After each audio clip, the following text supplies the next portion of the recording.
Jumpa lagi sahabat suhu, kali ini kita kedatangan tamu yang luar biasa. Di sebelah kiri saya ini ada Kak Risa, kemudian di depan saya ini pas ada Abang Nizar Fahri gitu ya. Kalau Kak Risa ini beliau ini profesinya sebagai seorang akademisi dan praktisi di bidang komunikasi. Betul Kak Risa? Betul, halo Kak Isnen, halo juga Sobat Suhu semua. Oke. Terima kasih sudah mengundang saya. Kak Risa ini sering menjadi presenter dan broadcaster ya di beberapa stasiun TV nasional seperti Metro TV, Jogja TV maupun TVRI ya Mbak ya. Gitu. Betul. Kemudian di depan saya Siap. Abang Nizar ini beliau adalah seorang praktisi dan akademisi di bidang pariwisata dan perhotelan. Ya. Mari kita kepoin bareng-bareng ya. Beliau ini paham banget apa itu dunia Selebgram perhotelan. juga. Selebgram juga. Beliau ini juga. termasuk terobosan baru seorang dosen ngajarnya lewat Instagram. Betul nggak Pak? Biar gaul gitu lah. Biar gaul ya. Oke, mari kita kepoin bareng-bareng nih ya. Nah, gini ya. Di dunia saat ini kan terjadi apa ya bisa dikatakan shocking ya karena adanya pandemik yang istilahnya mendampak bagi semua lini industri. Betul. Terutama di dunia pariwisata, perhotelan maupun dunia pendidikan. Ya mungkin khususnya di dunia pendidikan Pak. Ya. Kalau saya lihat ini banyak sekali kos-kosan sekarang kosong Pak. Mahasiswa pulang semua ke rumah. Ya, Gitu ya. betul. Dan dari kampus sekarang mengadakan pembelajaran jarak jauh begitu ya. Namun dari sisi ya mereka di rumah mereka mengakses internet kemudian mereka belajar sendiri dan itu gratis gitu, banyak yang gratis maksudnya walaupun ada juga yang berbayar. Betul. Nah, ini tentunya akan memberikan tantangan tersendiri bagi kampus-kampus khususnya di Jogja gimana memberikan value biar kampusnya dalam tanda kutip tetap laku lah gitu ya. Nah ini kira-kira dari panjenengan Ladies apa first, ini? Ya. ladies first. Tantangan ini apa solusinya atau bagaimana cara menyikapinya gitu? Harusnya yang senior dulu, tapi Senior itu Tut Uri Handayani. Tapi maskernya aja bagus sih, banget Abang. loh Mbak, dipakai aja nggak apa-apa. dipakai Mbak? aja nggak apa-apa. Jangan, nggak kelihatan mukanya. Oke. Oh dijual Mbak. Set. Malah promosi. Oke, ini pertanyaan yang bagus sekali dan ini memang yang sedang dipikirkan oleh kampus-kampus ya. Sama aja kayak kemarin kan ada program yang pelatihan dari pemerintah itu ya yang bentuknya seperti video YouTube gitu. Saya sebut merek nggak apa-apa ya. Kayak video tutorial lah. Lah kalau kayak gini terus apa bedanya sama yang gratisan? Terus kita kampus-kampus apa yang terobosan apa, inovasi apa? Nah, itulah bedanya. Kebetulan kita sama-sama kampus vokasi ya Bang ya. Kita punya benang merah yang sama. Perbedaannya dengan mungkin video tutorial atau mungkin dengan sekolah yang berbasis teori. Kalau kita vokasi itu kita melatih. Kita melatih orang, bukan sekedar ngajari, tapi kita juga melatih. Kita harus bisa melihat sampai di mana progresnya. Jadi kita memberikan mereka kesempatan untuk praktikum juga dan kelebihan kita adalah mengevaluasi, membenarkan di mana kekurangan-kekurangan para peserta didik kita ini. Jadi bukan sekedar ini ya, pokoknya ilmunya ini selesai. Ini pokoknya hari ini saya ngajar materinya ini, terserah kamu mau ngerti apa enggak. Itu yang dilakukan para pembuat video tutorial, selesai sampai di situ. Mereka nggak akan memantau prakteknya sukses apa enggak. Coba kalau jenengan bikin mau belajar masak, lihat video, hasilnya mungkin nggak sama seperti yang di sana, tapi kan mereka nggak mau tahu. Nah, itulah bedanya kita pendidikan formal, kita tetap kita berani mengeluarkan ijazah. Ini anak sudah benar-benar teruji, ini benar-benar bisa, gitu. Monggo. Oke, mungkin Abang Nizar gimana? Jadi memang pada saat kemudian dinyatakan kampus itu ditutup sementara, tidak ada pembelajaran pertemuan secara langsung, maka ya memang kita harus berupaya gitu ya. Mungkin masing-masing dosen punya pilihan sendiri cara yang kemudian bisa dikatakan lebih bisa efektif gitu ya untuk menyampaikan pembelajaran melalui media. Saya nggak bicara tentang hal yang lain, tapi saya lebih kepada apa yang saya sudah lakukan. Yang pertama, saya harus mencari media yang mayoritas paling tidak itu paling diminati oleh para mahasiswa saya. Yang paling mudah diakses. Yang tanpa kemudian hanya karena COVID ini mereka kemudian baru menginstal. Gitu kan? Jadi sesuatu yang sudah akrab dengan mereka. Ya. apakah itu Instagram? Instagram. Meskipun saya juga agak berpikir gini, ini kayaknya ini norak banget nih Instagram nih gitu ya. Berarti Bapak ini macak milenial ya? Iya. Jadi saya sesuaikan yang terjangkau dulu dengan mereka tanpa harus bersusah-susah harus menginstal Zoom, harus mendaftar dulu, harus apa segala macam. Karena mahasiswa saya itu kan tersebar. Tidak hanya di daerah yang mungkin mudah akses, bisa jadi dia yang sulit akses dan bahkan ya itu. Nah, ternyata hasil survei saya mengatakan bahwa mayoritas mahasiswa saya itu memiliki akun Instagram. Nah, tanpa mempersulit lagi, maka saya katakan bahwa perkuliahan saya bawakan melalui live Instagram, ya. Silahkan Anda komen. Cara presensinya gimana? Silahkan screen capture, ya. Gitu. Kemudian Anda tulis intisari yang saya sudah berikan melalui captionnya dan di hashtag ke saya. Itu efektif itu, Bang?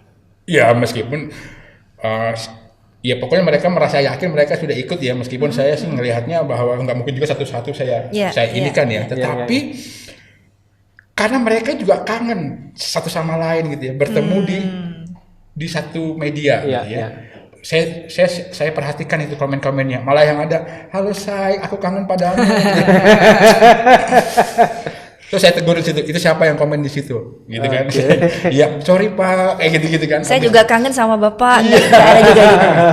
Jadi ya, artinya gini, sekecil apapun, sesingkat apapun media itu, ya orang mau mengatakan bahwa itu media eksis kayak apa, tapi paling tidak ada satu dua materi, dua poin yang kemudian mereka bisa menambah referensi mereka dari saya, gitu. Kemudian akhirnya yang berikutnya adalah saya mengundang, karena memang relasi saya juga praktisi di hotel, yang saya mengajar mahasiswa perhotelan, maka narasumber dosen dari itu atau antar pertemanan saja. Saya undang soal senior GM, saya undang GM regional, saya undang yang ada di Jogja maupun di Semarang sekarang. Dan mereka tambah senang. Nah, disitulah kemudian akhirnya sekarang dan sampai sekarang saya masih teruskan itu, mungkin jauh lebih kepada sifatnya untuk hotel aja, untuk silaturahmi sesama pelaku hotel dan pariwisata. Menarik Pak, karena tadi kan mengundang beberapa praktisi atau orang-orang yang bergelut di perhotelan, sehingga mahasiswanya itu jadinya memperkaya gitu ya, pengetahuan mereka mengenai ilmu-ilmu yang mungkin notabene tidak didapatkan di dunia perkuliahan, bisa jadi ya. Betul, iya. Jadi saya ingin mendekatkan mereka pada figur kelak mereka bisa menjadi seperti si narasumber itu. Tapi gini Bang, gini juga ya Kak Isden ya. Saya juga melakukan hal itu sama persis gitu ya. Kenapa tadi saya tanya efektif? Saya melakukan hal itu, saya live IG, lalu saya mengundang teman-teman saya yang dulu anak TV, yang sekarang mereka masih jadi produser, mereka sudah jadi presenter, dengan harapan sama persis seperti itu. Tapi ada kendalanya Kak. Adanya? Apa itu? Kita terima banyak keluhan tentang kuota. Iya sekali. Wah, ini udah kampus nggak ngasih subsidi pulsa gitu kan. Orang tua kita terdampak. Uang kuliahnya nggak disesuaikan. Itu dia. Nggak disesuaikan maksudnya nggak dipotong ya Pak? Nggak ada diskon. Nah, itu jadi kita juga bingung. Karena kelasnya nggak dipakai. Nah, itu pembicaraan yang lain ya. Tapi di sini keluhan itu ini benar-benar tantangan yang luar biasa. Kita harus berpikir kreatifnya, terus gimana. Awalnya kita berpikir dengan media itu ya video, lalu mereka latihan, lalu upload videonya. Ternyata itu kendala juga di kuota. Betul. Jadi akhirnya saya menyiasatinya, salah satunya adalah dengan 2 cara. Jadi dosennya kerja agak double. Setelah saya melakukan live IG, misalnya saya manggil teman saya, kita live bareng, itu dikatakan sebagai kuliah umum gitu ya, yang ternyata tidak diakses oleh semua dengan alasan tidak hanya kuota tapi juga di daerah-daerah yang susah terjangkau sinyal. Akhirnya saya merangkum itu tadi pembicaraan, lalu saya share lah di metode classroom gitu ya, dengan basis teks, lalu mereka mengambil materinya, presensinya dari situ. Jadi kita harus kerja double kayak gitu. Tadi yang menarik Kak Risa tadi menyinggung bahwa Kak Risa, dan maaf nih saya tuh tadi manggil abang terus jadi Pak. Soalnya Pak dosen loh ya gitu ya. Yaudah. Saya itu dosen gaul, tanya mahasiswa saya. Ya udah. Iya. Saya panggil Bang ya. Jadi Abang Nizar sama Kak Risa ini kan dosen di kampus vokasi. Iya. Yang menarik adalah tantangannya adalah bagaimana bisa mengajari mereka siap kerja, begitu kan?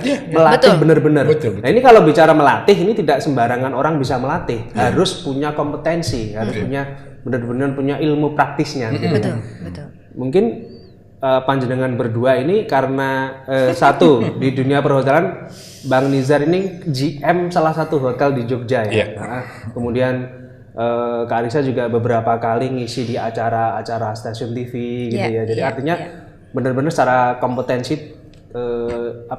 terbukti begitu ya. Nah mungkin ini kalau yang lain ini harusnya punya tantangan yang lebih ya, dosen-dosen yang lain begitu ya. Iya. Atau gimana ini?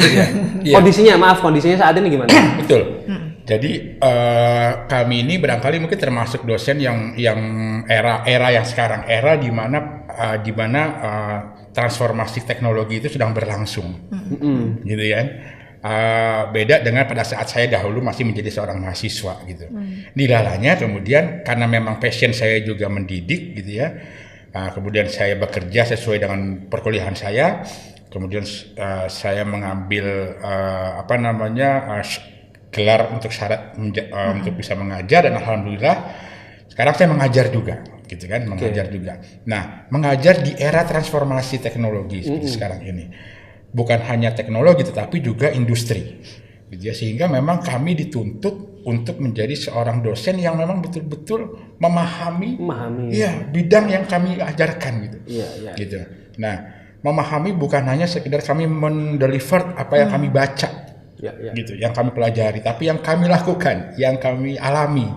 Gitu, seperti itu. Nah, memang agak sedikit lebih mending daripada saya karena memang mata kuliah yang saya ajarkan adalah mata kuliah yang sifatnya bukan skill secara hotel ya, artinya seperti kayak kitchen food and beverage, kuliner dan lain-lain, bukan, tapi saya lebih kepada pembentukan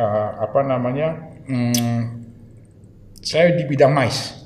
Ya, di bidang MICE, di mana bahwa hotel sekarang ini kan emas itu menjadi sebuah kebutuhan juga untuk di-manage gitu. Nah, sehingga salah satu yang kemudian saya upayakan sekarang ini meleburkan diri dalam teknologi yang sekarang ini adalah dengan media tadi itu, dengan media dilalahnya pas COVID seperti ini, akhirnya Instagram menjadi salah satu pilihan saya gitu. Memaksa untuk bertransformasi digital, Pak.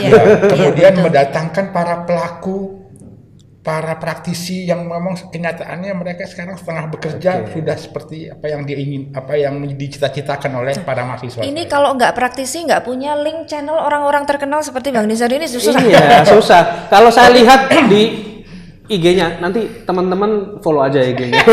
Jadi tamunya luar biasa. Luar biasa. Tadi saya agak menarik tadi tantangannya.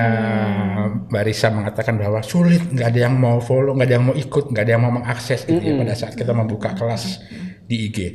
Saya kasih awalnya pun begitu, tapi kemudian saya mengkombinasikan antara relasi hotel dengan mahasiswa saya. Jadi relasi hotel buat saya sekecil apapun itu kan media komunikasi bagi hotel dengan menggunakan IG saya, gitu kan. Pak Nizar, Bu mau nggak? Saya ada program 1 jam. Sebetulnya sih buat mahasiswa saya, tapi Ibu bisa berpromosi tentang hotel Ibu. Syaratnya cuma 1, Ibu kasih giveaway aja 2 atau 3. Itu yang menarik banget. Itu perlu dicontoh ya. Giveaway. Oh ya siap Pak Nizar, gitu ya. Jadi akhirnya saya bikin e-flyer. Saya sebar ke grupnya Senat Mahasiswa, kampus segala macam. Dikatakan bahwa silahkan bergabung, ada kuliah umum, ada giveaway-nya. Oke, tadi kalau versinya Bang Nizar ini memanfaatkan Instagram, artinya kreativitas tanpa batas ini ya, artinya dalam mengajar. Sekarang beda lagi. Habis live kemudian diminta lagi, kan live-nya sudah, sekarang nyanyi dong gitu. Nah, itu dia. Ini boleh dong nanti kita nyanyi bareng. Closingnya kita nyanyi ya. Kak Risa tadi bilang akhirnya kerja double, artinya bagaimana caranya ilmu ini tetap deliver. Kalau mungkin saya bisa menyimpulkan ya, walaupun mereka sekarang punya referensi di luar sana banyak sekali dan mungkin banyak yang juga yang gratis, tidak menjamin ilmunya itu bakal diperoleh dengan baik. Betul. Tanpa Betul sekali, adanya Kak Nizar. pendampingan atau istilahnya diajar sama orang-orang yang memang kompeten di bidang gitu ya. Betul. Siap. Oke, nanti ini mungkin kita akan kupas lebih jauh di sesi berikutnya, kami berharap. Yang kedua tentang ini, panjenengan ini kan seorang praktisi gitu ya. Mungkin tadi mulai dari Kak Risa, dari Bang Nizar dulu lah. Dunia pariwisata perhotelan ini bisa dikatakan stop total. Event-event MICE itu sudah nggak ada lagi. Dan yang paling shock bagi kami gitu ya, kami juga sering ini dengan hotel-hotel gitu, ada ini event gitu. Mereka tuh nawarin nasi bok, hotel bintang 4 nawarin roti, dan mungkin banyak yang lain gitu. Sampai saya posting ini, saya lagi arisan RT, wah event-event sudah jalan ya Mas gitu. Belum, ini saya lagi arisan RT. Waduh, mohon maaf ini segitunya. Kira-kira apa sih yang terjadi gitu? Tapi kemungkinan sampai kapan ini mungkin sudah kontak-kontak sama kementerian prediksi sampai kapan ini akan kejadian seperti ini nih atau bisa pulih kembali gitu. Baik, yang pertama mengenai adaptasi terhadap bisnis terkait dengan hantaman COVID ini gitu ya. Bahwa mati memang iya. Jadi tidak ada orang yang hotel itu kan menitik beratkan kepada perjalanan ya, artinya seseorang atau grup nyarisnya tidak ada perjalanan sehingga kosong hotel itu. Kemudian kalau tadi Mas Isnan bilang bahwa mendapatkan tawaran nasi box bungkus itulah bagian daripada bagaimana kita survive hotel. Survive. Betul, hotel saya pun juga menawarkan paket catering, delivery. Alhamdulillah ada saja ya. Bahkan ya saya sendiri yang mengantar gitu ya. Saking karena apa? Karena karyawan sebagian sudah dirumahkan. Jadi saya bersama F&B manager saya membawa kita antar ke beberapa tempat di sekitar hotel gitu ya. Sampai dia bilang, itu kan panitia loh. Waduh, kok disuruh juga. Pak, monggo Pak minum dulu atau apa? Dan saya bilang, enggak kok, kita lagi kerja gitu. Bahkan ya, orang hanya tahu bahwa hotel itu makanan dan kamar. Justru COVID ini menumbuhkan sebuah kreativitas survive untuk bertahan itu. Coba bayangkan. Hotel menerima panggilan servis AC. Itu berlaku, itu ada. Berarti bagian teknisnya, engineer-nya ya. Ya, jadi atas nama hotel melayani servis AC bagi rumah tangga. Termasuk mungkin cleaning juga, Kak? Termasuk. Jadi kalau kayak di salah satu layanan online itu ada yang membersihkan, ya itu juga hotel menawarkan itu housekeepingnya, gitu. Nah jadi itulah upaya kita benar-benar survive. Nah sekarang memang sudah mulai kita beranjak pelan-pelan membuka. Alhamdulillah bahwa memang terus pemerintah kota kan juga pemerintah semua dinas terkait termasuk asosiasi pelaku pariwisata dan hotel itu bergerak terus sekarang ini pelan-pelan sudah mulai masing-masing itu simulasi dengan standar pencegahan COVID, protokol COVID. Ya, jadi sudah mulai buka sekarang. Tamu sudah mulai ada 2-3 daripada perizinan sudah mulai juga dilonggarkan istilahnya begitu. Jadi ya itulah, tinggal bagaimana kita bersabar untuk dari nol lagi sekarang. Seperti itu. Siap. Oke, sekarang ke Kak Arisa. Ini kan karena event-event banyak yang batal atau stop gitu ya. Job-job presenternya gimana ini? Masih jalan terus atau akhirnya presenternya sendiri ini?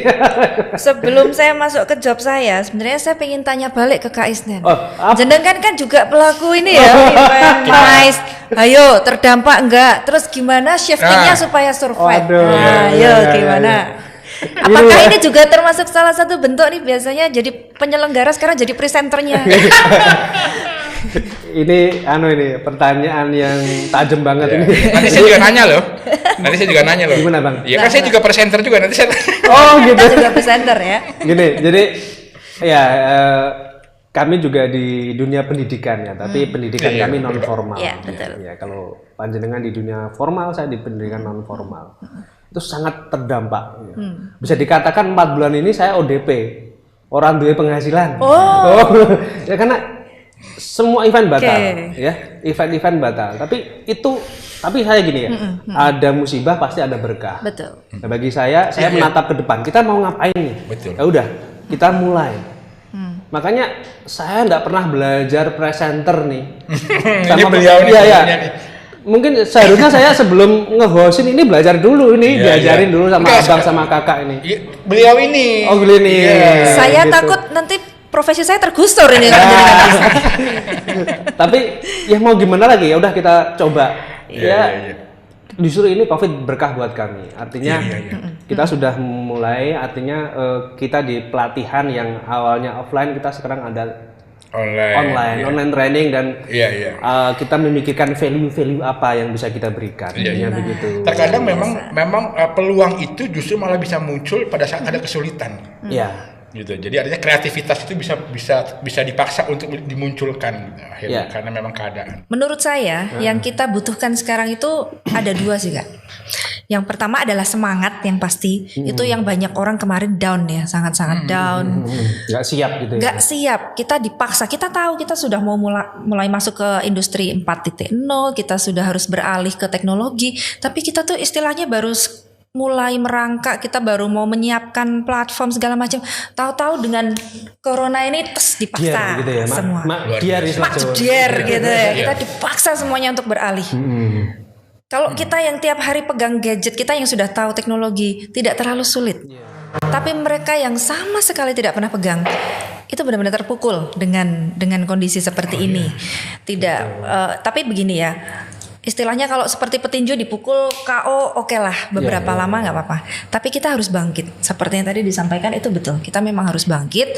Gimana caranya? Justru ini betul tadi menjadi kesempatan yang baik untuk mencoba hal-hal yang tidak pernah dicoba sebelumnya justru karena pandemi ini. Misalnya teman-teman saya MC ya yang dulunya cuma MC, sekarang bisa juga melatih public speaking karena mereka pintar ngomong. Jadi buka pelatihan juga, online juga. Nah, ini kesempatan yang selama ini kita nggak sadar. Gitu. Share ilmu, mereka jadi belajar personal branding juga, live IG juga. Nah, ini momen yang kita harus pakai bersama. Jangan terlalu lama lah kita terpuruk dengan masalah yang itu saja. Masalah ada, tantangan ada, tapi ya bagaimana kita tetap survive, tetap bisa menyiasati hal itu. Betul, sepakat sekali. Dan satu lagi sih ya, tadi yang pertama adalah semangat. Yang kedua, kita butuh kebijakan dari pemerintah, dari instansi terkait yang membuat kita ini juga nyaman bekerja. Misalnya protokol. Nah, yang jelas seperti apa? Lalu batasan kumpul-kumpul orang misalnya mau berapa. Jadi kita mau berkreasi, kita mau bikin event, mau bikin apapun nyaman. Jadi kita butuh itu. Satu hal yang kemudian saya melihat dalam kondisi COVID ini itu membuka sebuah tadi bilang hampir semua termasuk kayak karyawan saya ada 100 kurang lebih karyawan. Sebagian sekarang ini survive dengan masing-masing kemampuannya. Ada yang berjualan nasi kucing, ada yang reseller, ada yang macam-macam seperti itu. Artinya sekarang ini memungkinkan sekali orang akhirnya itu belajar tentang marketing. Betul. Tentang marketing. Kalau dulu Mas, jadi sekarang ini yang COVID ini lebih mendekatkan, orang berusaha mendekatkan produknya itu dengan person to person. Gitu loh. Minimal dari siapa? Dari saudara dulu, dari adiknya, dari kakaknya, dari budenya dia jualan sesuatu misalnya gitu ya. Kemudian temennya, jadi personal. Jadi sekarang ini dulu tidak pernah terfikir personal. Kalau di hotel itu kan ada istilahnya pelayani tamu greet by name gitu ya. Panggillah tamu dengan namanya. Itu secara personal akan mengikat, ini. Begitu pula sekarang. Contohnya aja begini, dulu kita dalam mempromosikan produk, itu broadcast Mas. 100 orang dan broadcast itu, bahasa broadcast itu kan kita sudah tahu ini pasti broadcast gitu ya. Sekarang tidak. Sekarang kalau perlu orang itu membroadcast, menawarkan produknya tadi, jualan apa gitu ya misalnya, bro Jo, gua ada ini nih, lo beli dong. Jadi personal. Iya. Jadi tidak bisa disamaratakan misalnya. Itu kita kalau terima broadcast juga paling broadcast. Kalau di dunia marketing itu lebih menjual daripada broadcast. Iya. Dan itu kalau dia produknya bagus, baik, ya nggak perlu jumlah orang banyak mas yang beli. Yang penting repeat buyer. Nah itu bisa terjadi kalau kita menyentuhnya secara marketing itu personal. Ya memang kita agak lebih lelah karena satu-satu kita harus menggunakan bahasa antara kita dengan dia untuk menawarkan produk kita. Dan itu sudah terjadi. Saya menerima tawaran sekali yang Pak, pasti kan gue tahu lu suka ini nih, gue lagi bikin ini nih, beli dong kayak gitu kan. Oh iya beli gitu. Jadi lebih ke efektif ya. Lebih ke siapa efektif, yang benar-benar butuh langsung masuk. Dan itu saya juga heran kenapa anak-anak saya nih ya sekarang yang mereka dirumahkan itu mampu melakukan itu. Dan dia nggak sadar itu sebenarnya sebuah strategi gitu ya. Gitu kan, tiba-tiba dia jualan roti bakar gitu kan, roti bakar atau apa, Pak saya kirimin ya. Ntar gampang lah ganti ongkos doang, kan nggak mungkin juga saya ganti cuma ongkos doang kan. Kayak gitu kan. Tapi itulah yang penting laku buat dia dan dia jamin masih enak. Jadi personal marketing sekarang ini. Artinya dengan COVID ini mendorong semua orang untuk menjadi langsung action. Serasa teori gitu ya. Iya. Dan secara tidak langsung mereka menerapkan metode kondisi marketing dalam kondisi yang seperti ini. Direct personal seperti itu. Nah, ke depan barangkali mungkin saya pada saat nanti hotel dibuka penuh, saya tinggal tunggu aja nih dia mau nggak dia saya ajak balik lagi. Jangan-jangan dia malah sudah sukses gitu kan? Ya udah nyaman dengan kondisi ini. Ternyata saya lebih enak jadi pengusaha. Berkah corona itu. Berkah corona. Ya saya doakan malah begitu gitu. Justru malah kalau tanda kutip corona ini sebagai dosen sesungguhnya gitu ya. Mengajarkan kita nilai. Iya, dosen sekolah vokasi tadi. Gitu. Saya aja kalau bukan karena COVID mungkin saya tidak akan bertemu dengan narasumber saya yang hebat-hebat itu mas, melalui program Jogja. Sama dengan Kak Isnan, kalau nggak COVID nggak bakal jadi presenter. Jadi presenter dadakan. Seperti itu. Iya. Nanti habis ini diajari lah biar nggak tegang gitu. Iya. Jadi nanti ini aja kita minta private beliau yang mengajar ya. Bisa. Gitu. Jadi memang akhirnya itu saya merasakan sendiri gitu kan. Nah pertama waktu memang ada, ya kan karena memang hotel sepi. Kedua menyampaikan lewat media apa nih gitu kan kepada teman-teman. Akhirnya hikmah itu terus bertambah mas dengan adanya itu. Saya menjadi bisa bersilaturahmi dengan para hotel-hotel pelaku hotel bahkan nasional gitu ya. Karena bisa jadi dengan silaturahmi tadi akan menemukan sesuatu yang baru. Nah, betul. Ini kayaknya dunia hotel tuh nggak cukup cuman kamar ini, nggak cukup kan saya juga melihatnya gini. Saya nggak mungkin ada di media Suhu Talks ini juga kan sekarang ini. Kalau tidak berangkat dari IG saya misalnya begitu, live IG saya. Ke depan mungkin barangkali kita juga bisa berkolaborasi. Jadi kita tidak menyesali adanya COVID, intinya itu. Tapi justru dengan adanya COVID ini kita menjadi lebih kreatif, kita lebih terpacu. Mungkin selama ini kita berada di zona nyaman ya. Sekarang ini mohon maaf, kami pun memaklumi apabila kemudian industri itu menunda dulu pembayaran hak kita misalnya atau apa gitu ya. Karena memang ya itulah tadi. Kondisi ini tidak pernah diharapkan oleh siapapun gitu. Nah, pesan saya sih barangkali mungkin tinggal bagaimana sekarang ini hentikan ketergantungan dengan siapapun terkait dengan kondisi ini. Ada sebagian mungkin staf atau karyawan yang Pak kapan buka saya belum makan, saya butuh ini. Jangan nunggu ini dibuka kapan. Ini sudah masing-masing urusan Tuhan sama kamu terkait dengan musibah yang Dia berikan. Sejauh mana kamu bisa survive gitu ya. Seperti itu. Luar biasa sekali. Gimana Kak Risa? Kalau dari saya ya sedikit tambahan saja. peluang itu pasti ada. Ya. Di tengah kesulitan pun ada peluang ya. Setiap kesulitan justru pasti ada peluang. Bagaimana kita menangkapnya, bagaimana kita memaknainya. Jeli melihatnya. Nah, pertama, bagaimana kita jeli melihatnya? Apakah mau berlama-lama gitu ya, atau wah ini nih Mau meratap gitu. mau nggak shifting itu tadi, mau nggak pindah, atau kalau kelamaan di zona nyaman, ya saya biasanya kayak gini, nunggu pandemi saja berakhir, ya sudah. Dan yang kedua adalah mau nggak dia menurunkan egonya kan. Nah ini juga penting. Ya, penting. Sekelas hotel jualan apa tadi, servis AC. Iya. Iya. Iya. Terus sekolah GM Saya naik nganterin delivery. Nah, jadi bagus juga pandemi ini membuat kita menurunkan ego kita. Masuk jual makanan. Loh, saya MC, dosen, saya jualan masker. gitu ya. Boleh dong, ada nggak Saya beli apa ya? beneran. Kalau tulisannya Indonesia Garuda, wah saya. Bisa. Iya. Ini juga peluang gitu. Nah, Oh, gitu jadi, ya. saya MC masuk jual makanan, masuk saya apalah terima jasa yang ini kan biasanya orang yang tidak terlatih. Nah, sudah bukan waktunya seperti itu, gitu. Mau nggak kita menangkap peluang ini sambil kita tetap punya profesi kok, kita tetap jaga. Ya.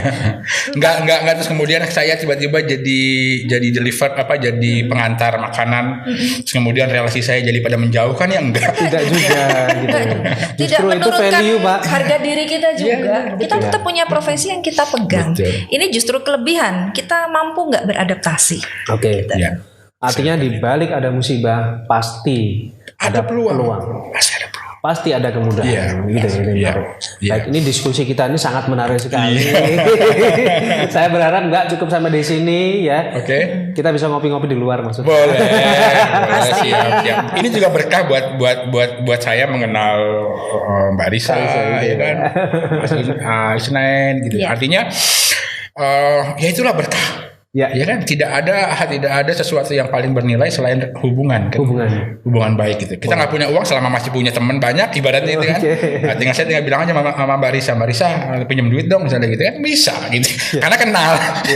Next kalau ada event nomor 1 yang saya ingat ya.